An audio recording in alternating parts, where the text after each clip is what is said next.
Because every time I have to grow, I guess it's like the hermit crab leaving its shell and outfitting for a new one. It's like you get comfortable. You get used to where you are. And then when it's time to get bigger and badder and, get on your soapbox and do your thing, I'm very much like a background person. I don't know, like in college, I would rather be backstage doing the makeup and getting the girls dressed for fashion shows and pageants than actually competing or participating in those events. And so when it came to business, I've had not necessarily growing pains, but I've grown out of my shell in various ways, and I've had to make moves and shifts faster than I thought I should be. And so my husband is a very big advocate of getting me into shape with those things. And, he lets me emote and give my reasons of why I don't want to do something or what my plan initially was. And then I just have to suck it up and do what needs to be done. So I think as more opportunities are afforded to me, maybe I'll get used to it. But, we fear the unknown as humans and as animals. And so, I never know, like if I do this, how will this change on Wednesday? And if I do that, well, how is that going to change for Saturday? So that's something that I'm scared of, I guess. Welcome to the Amani Experience Podcast. In this podcast, you will experience wisdom, advice, and stories from creatives all over the world. Your host is Amani Roberts, who is a DJ, music producer, professor, avid book reader, and developing salsa dancer. On the show, we love to share the stories of creative professionals, especially people who've gone from the corporate life to the creative life. Once again, welcome to the Amani Experience Podcast. Welcome to episode 20 of the Amani Experience Podcast. In this episode, we talk to Crystal Joseph, who is a therapist. My favorite part about the episode is two things. First, she gives some great advice about how to handle anxiety, so keep an ear out for that.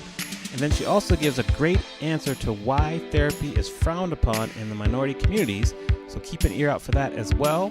Enjoyed the show. Make sure to subscribe and leave us a rating. And to the show we go.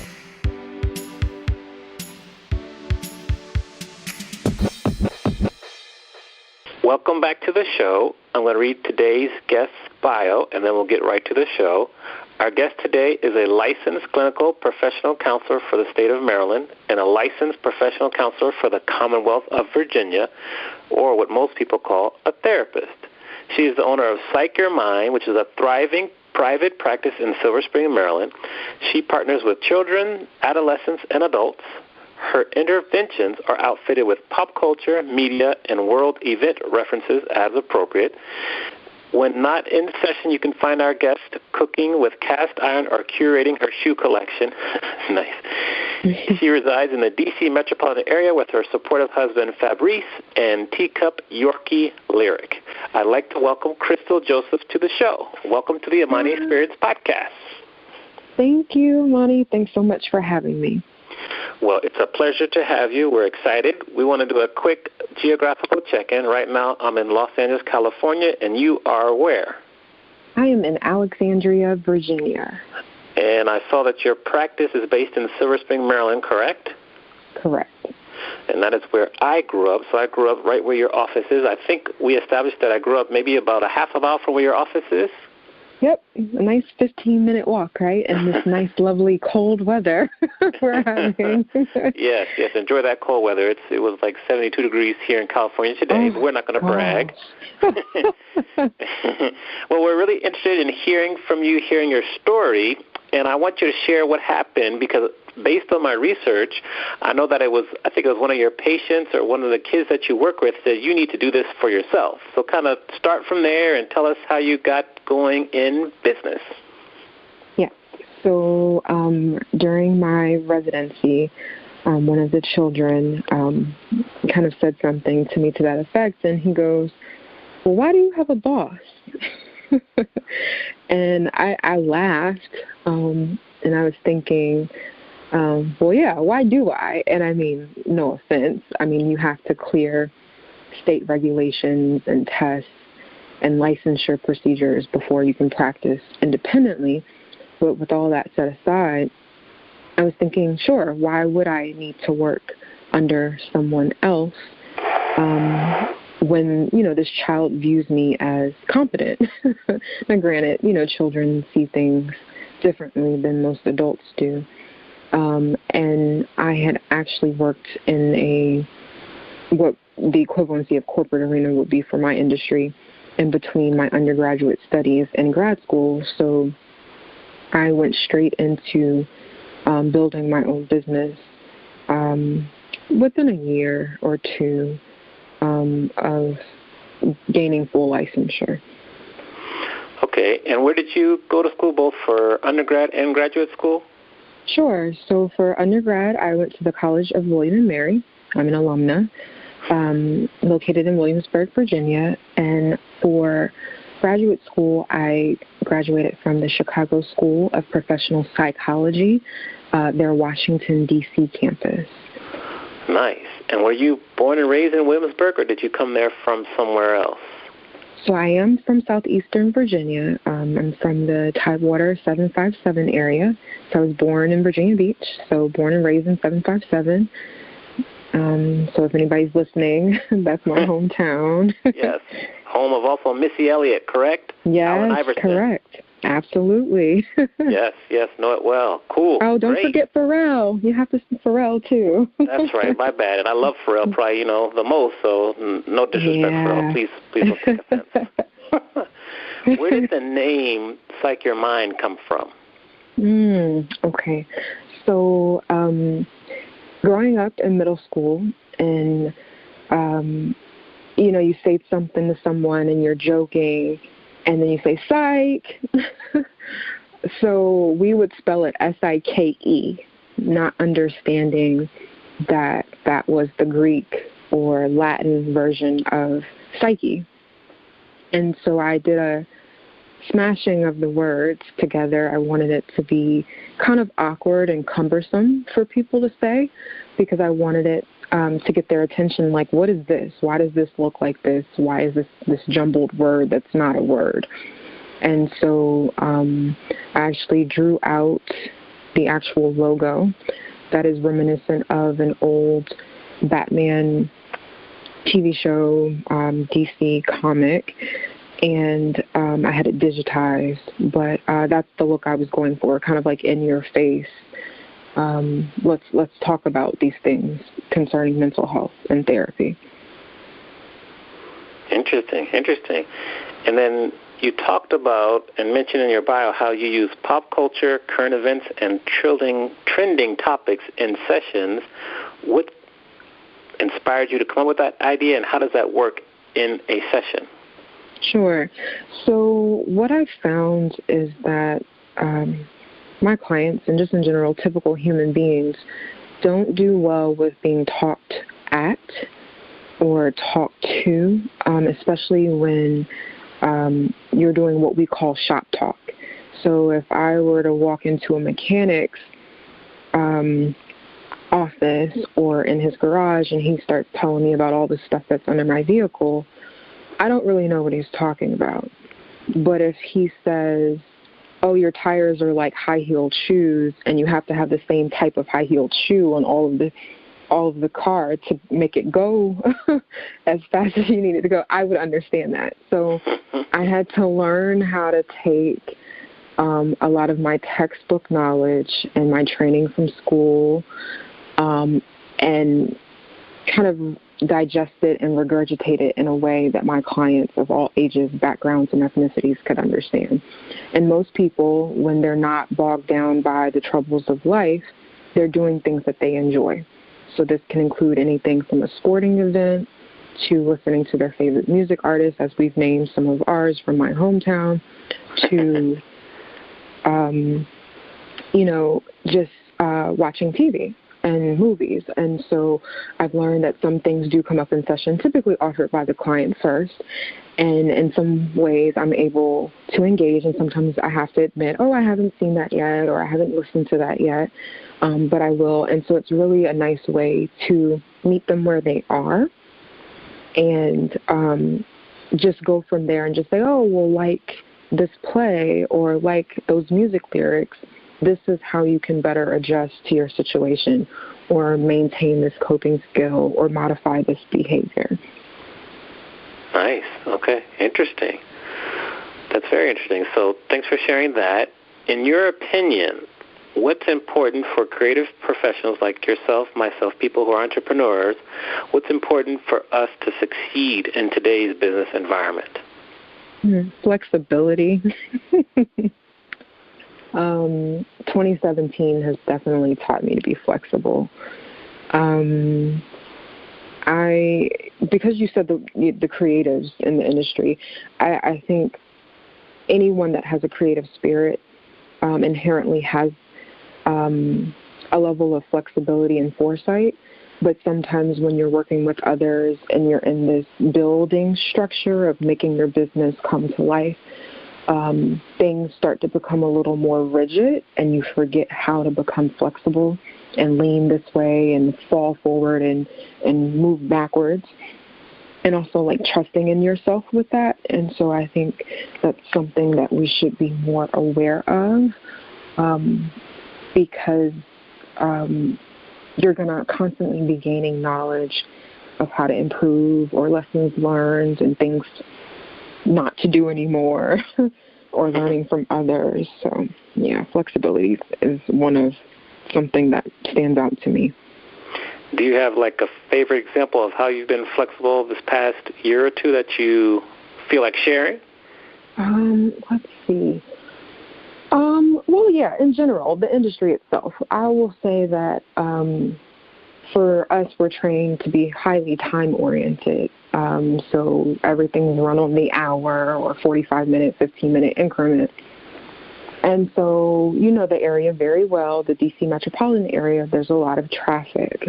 And so I had it set out, I'm going to schedule 5 clients, and I'm going to be wrapping up at this time, and I'm going to go home at this time. Well, given the traffic in the area, parking garages being serviced, no meters, no street parking, clients would come in late. I'm running behind. And there are days where I've run behind. So I've had to learn to be flexible, plan for a cushion of other time, not block people so close back to each other to the previous appointment, but also be respectful of the human experience, outside of my walls, because clients are already stressed, and then they're stressed because they can't find parking. So I think just having an open mind about that, about extending some grace when it comes to the scheduling. Good. Extending some grace. I like it. Yeah. When was it that you realized that you were going to do this and that it was actually going to work and you were going to be able to build your private practice? When was the turning point in your career so far?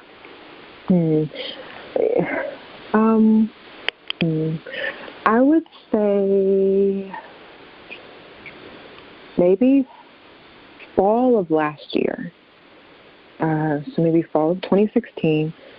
I was provided some cautionary tales by older, more experienced clinicians who were in private practice, and them telling me the dark tales of them having only 1 to 5 clients their very first year in private practice. And so that was a very scary thing, and it was a very real thing because it had happened to them. And how can you survive and you're only seeing 5 clients? And so by, I want to say maybe Thanksgiving of last year, I was edging on a full caseload of consistent clients. And I realized that with word of mouth, the new clients who were calling in were saying, oh, so-and-so told me about you. or I'm coming from this particular program and the discharge planner recommended that I talk to you first. And so I felt really good about that, and good about myself and good about my practices with my clients and interventions. And that's when I realized, okay, this is going to work. And, I'm going to make it. It's going to be okay. So. Yeah. Good. And then explain to us kind of why do you love being a therapist? Oh, gosh. This is such a hard question for me to answer because it's such a dynamic thing. I love people. I love seeing people blossom and grow. And let me not just say people, let me say humanity, because I think sometimes when you say people, it's a very finite image that can develop. But when I say humanity, there's times where I say, okay, humanity is on my couch, or reality TV is on my couch. I don't watch reality TV because I'm seeing reality for people every day. And so I really enjoy, and I'm honored to share in their life experiences those that are not so great, but also when they have their victories and their triumphs and they're able to give feedback and say, look what I accomplished, look what I've done.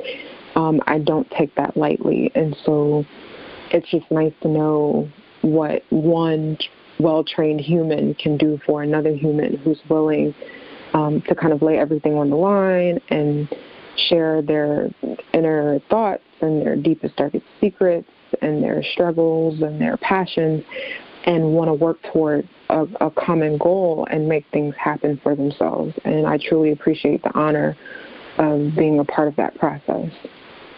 Excellent. Now, I did a little more research. Are you able to share with us what happened when you had a client that chased you down Georgia Avenue? What was going on there? If you could share. Okay. I know there's certain things you can't share. Yeah, this I can share. So this was pre-licensure days. I was not a licensed clinician at this point. I was in my intermediary phase that I discussed between undergrad and grad school. I hadn't decided if I wanted to go back and further my education or get a terminal license. And I was working at an agency in D.C. who will remain nameless. And part of the model was community treatment. And it required all of the team members or counselors or employees, whatever you want to call us, to be out in the field in various quadrants of D.C. during the day. And I had a gentleman who had a particular diagnosis, but he also was scared of the dentist. And I did not know that. And I had a team member who was out for that day, so our caseloads were a little heavy, and I needed to get to another client sooner rather than later. And so in attempts to dismiss my allotted time with him and deposit him to the dentist, I think his fear overtook him, and he didn't want to be left alone. He didn't want to be left in the dentist's office, and I didn't think that he was going to follow me out. And so I'm walking away, and I'm attempting to disengage, and I'm saying, I need to go see the next client. And he says, no, and I'm like, okay, so I'm walking, and then he starts walking faster, and then I start running, and I hit a left, and I'm running to my car, Georgia Avenue, and he's running behind me, and people are watching and yelling, and they don't know if they need to help me or not. It was, I laugh now, but I have to be honest and admit that I was crying then. And so it was a scary experience. An incident report was done. The police were called. And I remember my supervisor saying, this is something that you're going to have to come to terms with this type of job and also the population that you work with. But it also taught me to pay close attention to details and triggers for people. And And now I'm able to do a much better job. And I also am not in the community in that capacity anymore. I do community events, but I'm still able to determine, if something is going to set someone off for these lived experiences that are now comical, but then it wasn't. Okay. Good story. Wow. I wish they would have caught that on tape. That'd be something to put on YouTube or, one of those Someone memes. probably did. That's a good story. What is something that scares you? Oh.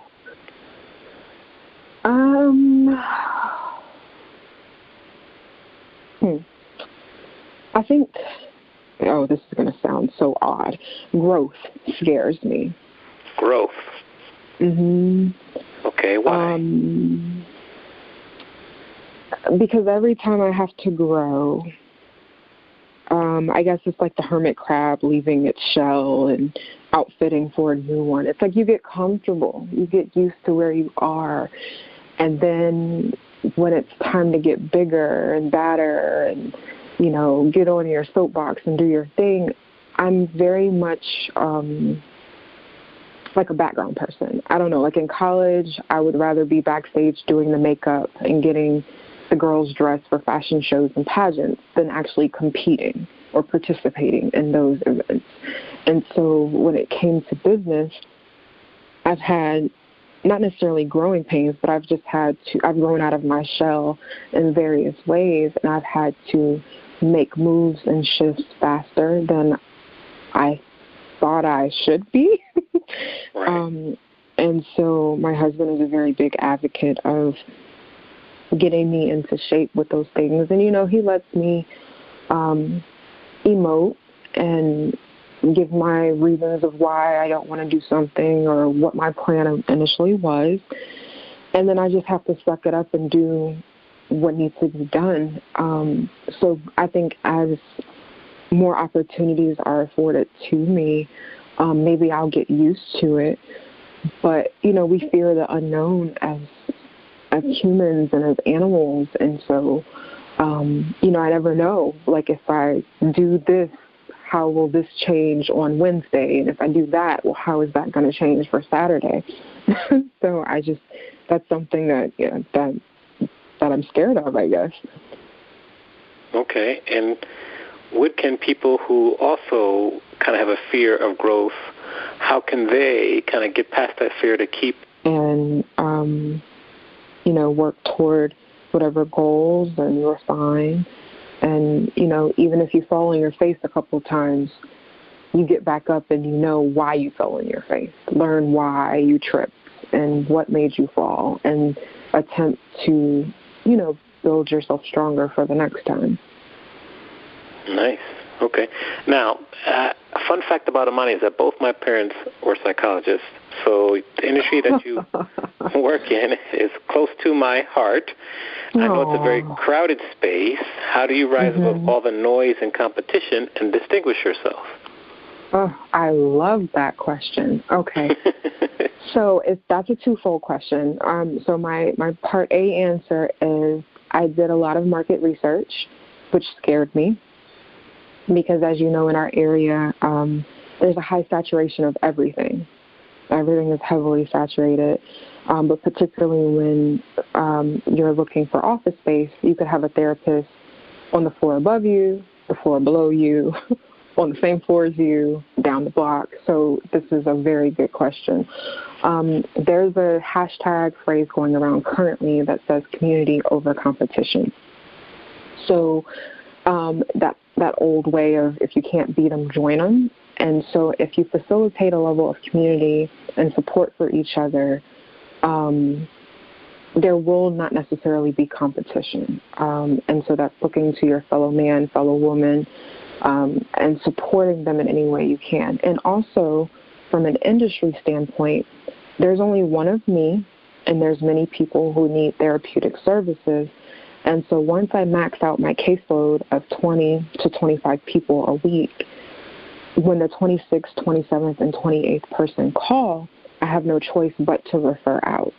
So if you have that community set up and that networking, in your corner, you're able to refer out within the specialty or things that people need. Now, my specialty, to your latter part of the question of how I market myself or how I'm different, I specialize in anxiety, cultural trauma, and depression, and people of color, particularly African American and Black people.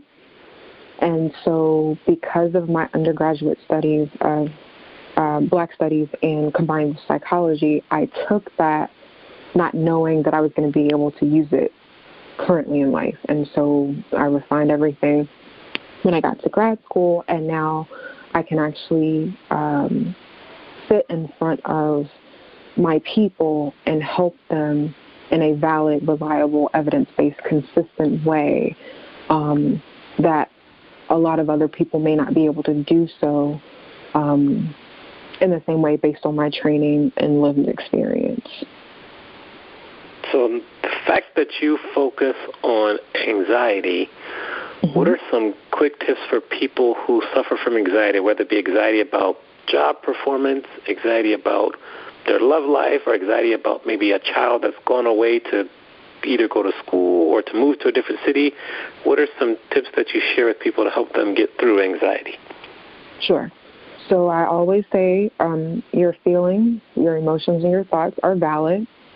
A lot of times people who suffer from anxiety receive mixed messages or non-messages from the world around them, whether loved ones or those in the far distance. And it's like, oh, why are you acting like that? Get over it. Come out your room, come down to dinner with, the whole family for Thanksgiving or Christmas or Hanukkah or, whatever holiday. It's easily missed. And so definitely let them know their feelings are valid. Take deep breaths. You have to keep practicing that.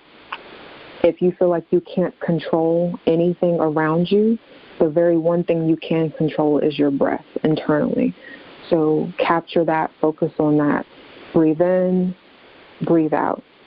It gives time back, it gives ownership back, it gives control back of the situation and or their own body and thoughts. And lastly, know what your triggers are. Now, this takes a lot of practice and some self-awareness, but if you know what your triggers are, there's a possibility that you're able to avoid them and or encounter them in a way that is, I want to say, adjusted. I don't want to use shop talk, as we said before, but that is more healthy for you and possibly those that you have to engage with. So, for example, if my trigger is seeing my great-grandmother, which it's not, but I'm just making up this example, but I know the holidays are coming and I'm going to have to see her, there's no way around dinner, then the very best thing to do is to tell myself, dinner is 2 hours, I'm going to drive my own vehicle. When I find that this is too much, I'm going to have an exit plan. I'm going to sit at the opposite end of the table and use my aunt and uncle as a buffer and things like that. So you come up with a game plan. So generally, once people are able to do those 3 and or 4 things, the prediction of their anxiety attack or panic attack becomes more apparent, and they're able to have better control of the situation. Good. Good advice. Thanks for those tips. Thank you. You're welcome. How has a failure or an apparent failure set you up for later success? Do you have a favorite failure of yours? Oh, yes. Oh, gosh. So in grad school, they don't teach you business, or at least my graduate program did not teach the business of private practice.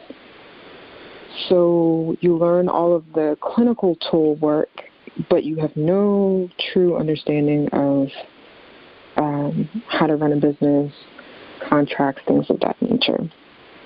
And I had a situation where someone presented to me what looked to be a really good opportunity with regarding like a contract and my very own office. And it turned out that the contract was not in my favor, And I was quite upset to the point where I was upset with myself. And I got really, really sick. And partially because I was scared, like, what have I done? I thought I was doing this correctly. I never make mistakes like this. How did you pass calculus, but you can't figure this out? You know, like those types of things. So I was really hard on myself. And what turned out or what was meant for bad turned into good. And now I'm in this beautiful office space that I can afford. It's a better location as far as accessibility and transportation for clients. And it's everything I could have wanted that I didn't have previously. So that failure set me up for, this success. And so I'm grateful for it. So the fact that you got into a kind of a sticky contract, you had to let it kind of expire, and then were able to upgrade to a new office, set you up for later success. Yeah. All right. We live and we learn. Absolutely. Tell us about the darkest time in your life, how you got through that, and what did you learn from that experience? Okay. I didn't see this question. Okay. I think I skipped that. Uh-oh. Well, now it's here. Okay. It's here. No, it's fine. It's fine. Okay. So the darkest time of my life, my dad passed away my junior year of college unexpectedly. I remember he let me borrow his car for a week on campus. It was February, so it was William and Mary has a slightly different midterm season than a lot of the surrounding Virginia colleges. And I remember it was the week of Valentine's Day, which is my favorite holiday because he made it my favorite holiday. And I remember him saying, like, oh, I didn't get you, like, he used to buy me my sister potted plants. And he was like, but since you need the car, it's midterm week and you don't have that many, you can have the car for the week. And then when you're ready to come home to do your laundry, just drive it home. So Williamsburg is about an hour drive from my family home in Suffolk, where we lived at the time. And so I remember having like a final paper as a midterm. And I was like, oh, I can just do this at home while I have laundry going. So I went home, and my younger brother, my sister were there. My stepmom was there. My stepmom was out shopping with my grandmother, and my brother was probably on the phone with some girl in his room. And my sister was in her room working on college applications. And I was downstairs at the dining room table hacking away at the keyboard, faithfully working on this paper. He was on the third floor in the movie theater, and I remember him entreating my sister and I to watch this movie with him. And I was like, Daddy, I have to do this paper. I can't do it. So then he made a request for a grilled cheese sandwich. It was his favorite. And I couldn't cook it because, again, I'm working on this paper. So my sister came down to make it, and she took it to him. My stepmom gets home. She says hello. My grandmother says hello. My grandmother leaves. We're all kind of in our corners of the house. So at some point, he comes downstairs in like a slight frenzy. I didn't really notice anything different. And he opened the garage door and got into the car. And my stepmom kind of followed, and they backed out, and they were like, we'll be back.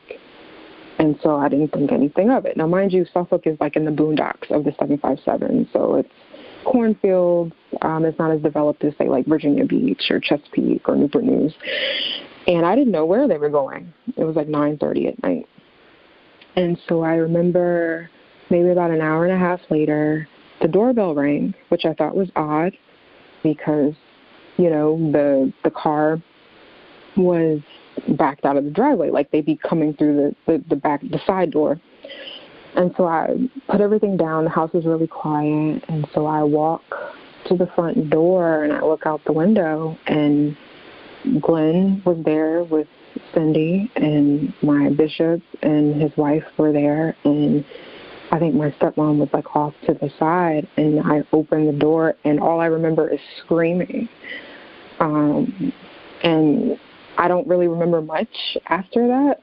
I think I remember someone picking me up off the floor, but that was probably the darkest time. And for anyone, that knows William & Mary's rigor, there's a 10-semester rule. You have to get in and get out. The professors are tenured, highly respected people across the United States. And so I had a network of friends and family that, did a lot of supporting for me on that end, to let the dean of students know what had happened and to kind of shift my midterms and, all of that. And so I had my girlfriends they're still friends with me to this day. They would bring me food. I'm a woman of Alpha Kappa Alpha Sorority Incorporated, and the alphas of the campus, they would come check on me. They would get me out the house.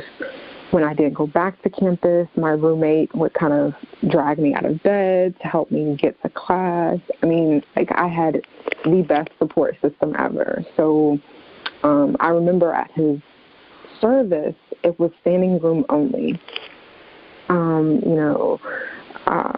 The football some of the football players showed up. It was a really nice testament to who he was. And so I think once I got the help that I needed and was able to, look at his legacy for what it was and knew that he instilled certain values in me, I knew that I could get beyond it. I could see the light at the end of the tunnel. But it took years.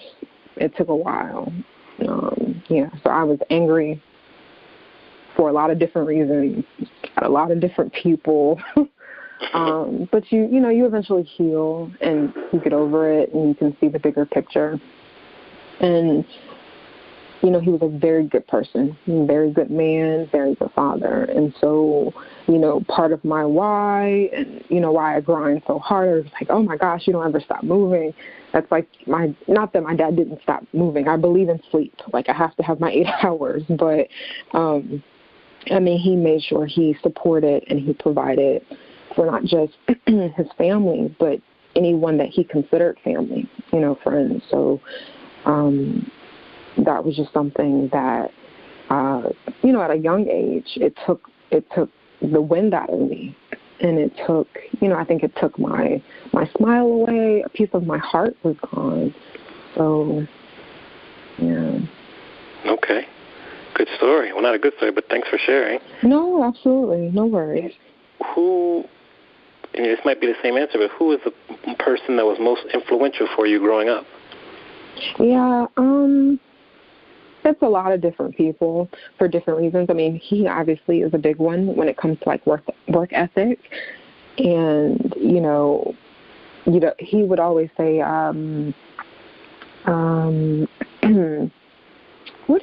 something to the effect of no is not really an answer. Someone can always create space for you or create a position for you, that kind of thing. So, keep imploring, keep asking and showing and proving yourself. There's various people in my family, like my grandfather and a couple other people who, from the Southern tradition of cooking, I learned a lot of my cooking skill set from. And then, my mom, she's just a very graceful person.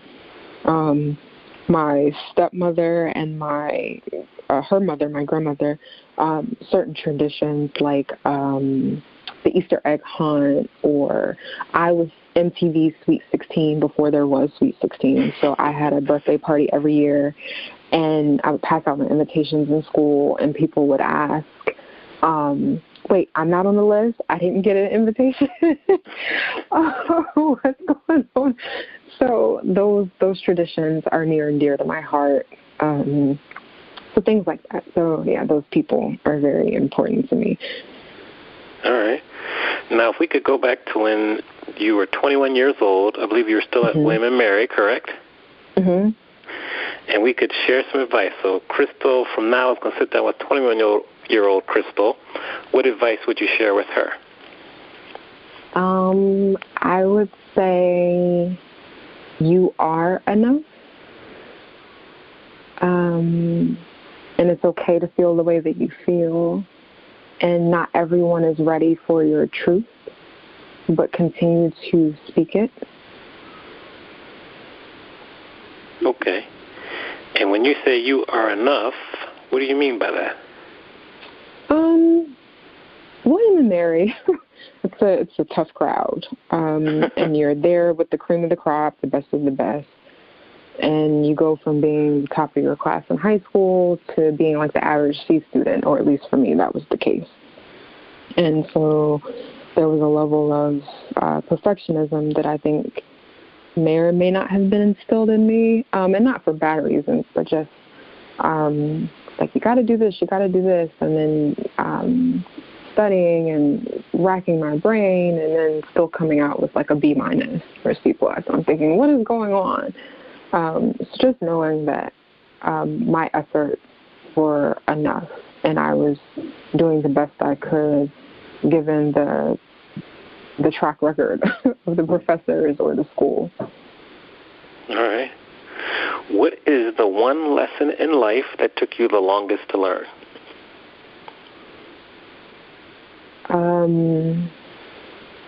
Planning. My dad used to say, you can't get upset when things don't go to your plan.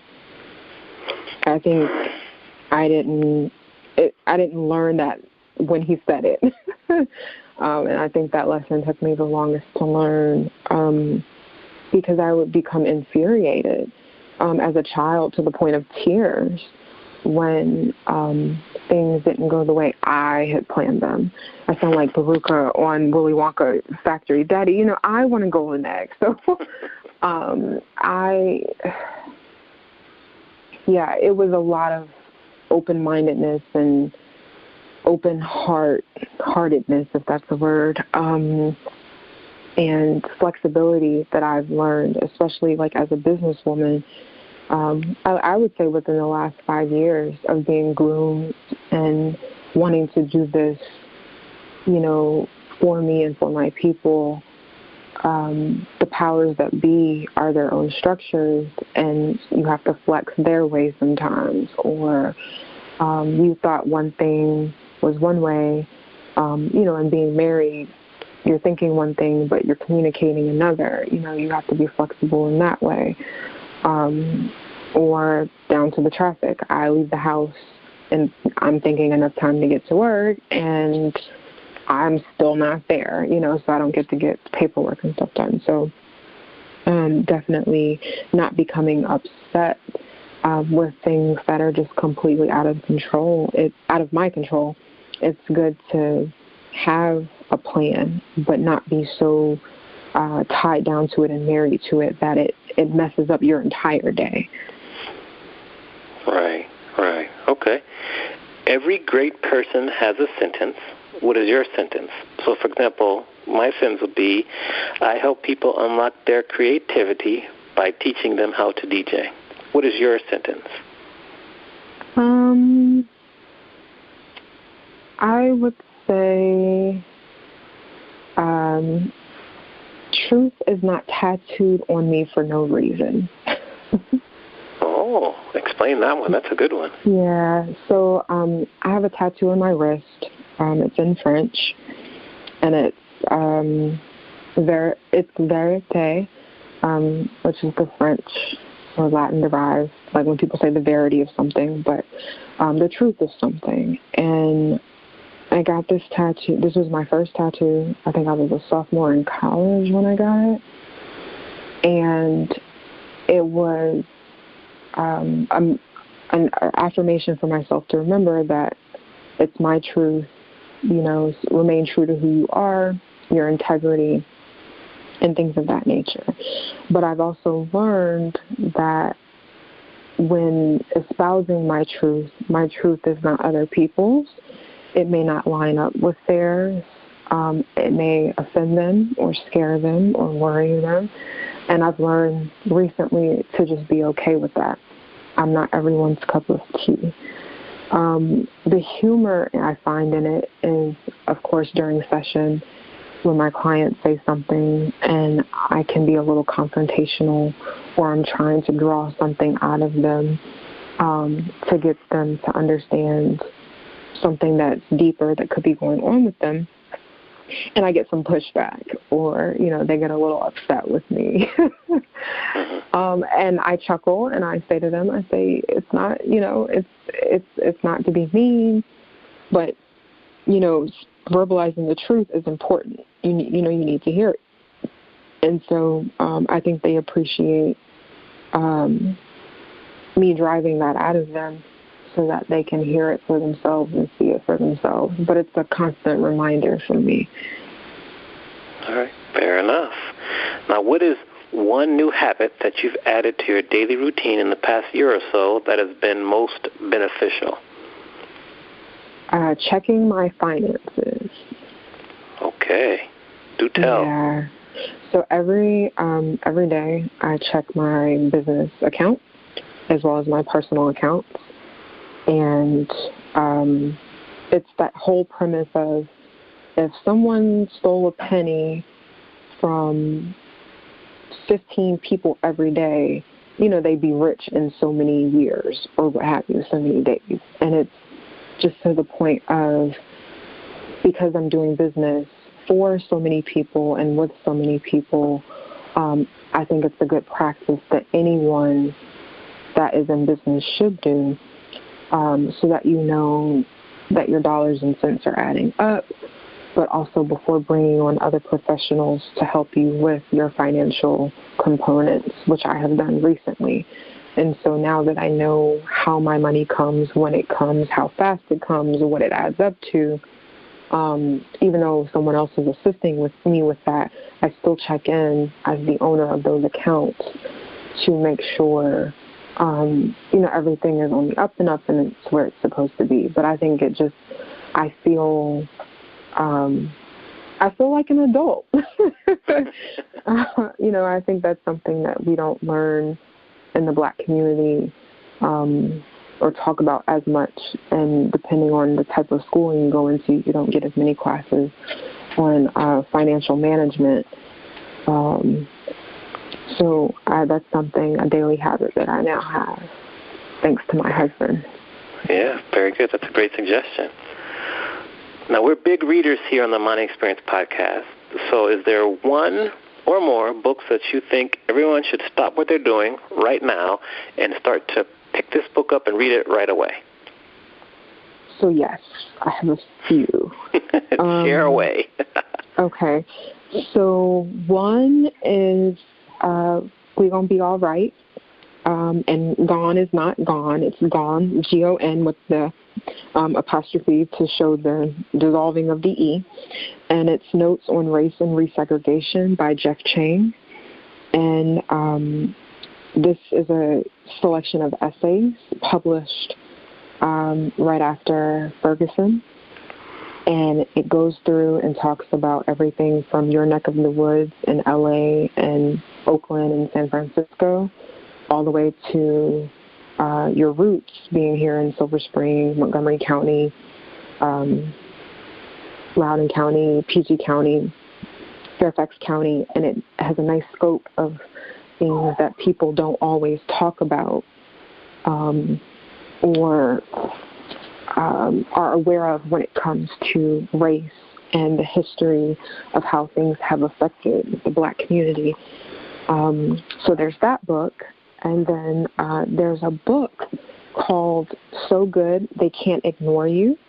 And it talks about the discrepancy of one's passion in search for the work that you want to do that is going to pay the bills, but it's also going to be rewarding. And that is by Cal Newport. And then finally, a shameless plug. I was going to let you do that. I know what you're going to say, so please share. this is an ebook, but it's my book called Conversation with a Clinician of Color, Likeness, Lucy, and Lemonade. And it is due out on December 31st via Amazon Kindle. And I went a little small on this project. This is a smaller project of mine because it initially started out as a journal article to be published, and I was not able to do so. And I finally went in and finished it and added some extra research that I worked on, survey, probably summer of last year. And so now here it is. So I have a couple other things up my sleeve for 2018, but this is a nice peppering to what I do for a living and kind of dissolving the stigma around mental health in the Black community and letting people know that, like, you're not crazy if you go see a therapist or you're sitting on my couch, and just some of the research that came about or preceding literature that exists and where we are in the industry as, clinicians who want to help.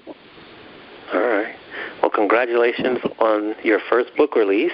Well done. Thank you. You're welcome. And, I had a question that you kind of made the perfect segue to.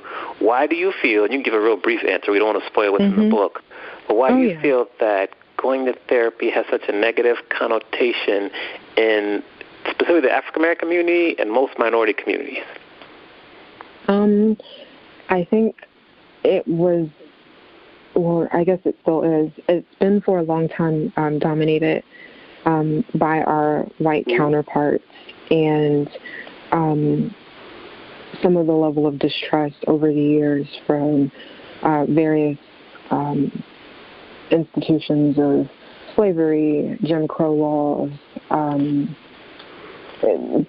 maltreatment, poor education, inequalities in various housing markets, housing districts, gerrymandering, redlining, mortgage companies. Every institution of life you can think of has been affected. And why would I, as a Black woman, want to sit across from you, a white woman or a white man, and tell you about my problems when you've created them? I think initially that's how it was looked at. And so instead, people would run to the church. And then the church became overburdened with a lot of the woes of life. And so that became the cornerstone, and that's what people were taught generation to generation. Go to the church, go pray, go to the altar, put in the prayer request, fast, do all of these things. And so for years, decades, generations, no one ever saw a trained professional that looked like them until almost the 80s. So I think there's a lot of change going on, and I'm happy for it. But again, we're only 4% of the licensed mental health professionals in the United States. And so there's less of us than there is the need to help people that look like us. So hopefully the numbers keep increasing for trained professionals who are savvy and are willing to serve our population. Nice. Well, continue to lead the charge, so thank you for that. Thank you. Mm-hmm. Tell people how they can find you. How can they reach you? Sure. So I'm on Twitter as @Psyc Your Mind. There's no H on Psych. I'm on Instagram as @thereal_Psyc Your Mind. And Psyc Your Mind also has a Facebook page. Great, and we'll link those in the show notes. So that's great. Thank you very much for being a guest. We're almost done, but I just want to say you've been a very informative guest. It's been a pleasure to speak to you. You shared some great kernels of wisdom, so thank you for that. We usually like to have our guests share any last kind of words of wisdom or advice, so we'll kind of let you end the show with that, and we'll definitely keep in touch with you in the future. So thank you, and any last-minute words of advice? Confidence is everything. Motivation is contagious. And people will always talk, so do your thing. Preach.